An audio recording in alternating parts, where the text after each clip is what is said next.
ഇമാം തിർമിദി റഹിമഹുല്ലാ അദ്ദേഹത്തിൻ്റെ സുനനിൽ ഉദ്ധരിക്കുന്നു.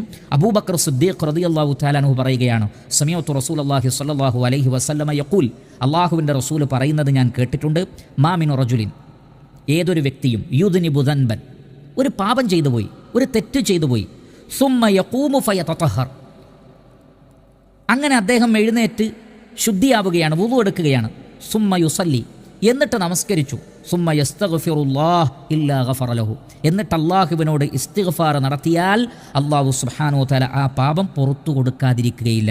എന്നിട്ട് അള്ളാഹുവിൻ്റെ റസൂൽ സൂറത്ത് ആലു ഇമ്രാനിലെ 135 ആയത്ത് തെളിവായിട്ടോതി, സുമ്മ ഖറഅ ഹാദിഹിൽ ആയ വല്ലദീന ഇദാ ഫഅലു ഫാഹിഷതൻ ഔ ളലമു അൻഫുസഹും ദക്കറുല്ലാഹ ഫസ്തഗ്ഫറു ലിദുനൂബിഹിം, അവർ ഒരു തെറ്റ് ചെയ്താൽ, ഒരു അബദ്ധം ചെയ്താൽ അവർ അള്ളാഹുവിനെ ഓർക്കുകയും അവരുടെ പാപം പുറത്തു കിട്ടാൻ വേണ്ടി അള്ളാഹുവിനോട് അവർ മാപ്പപേക്ഷിക്കുകയും ചെയ്യുന്നു.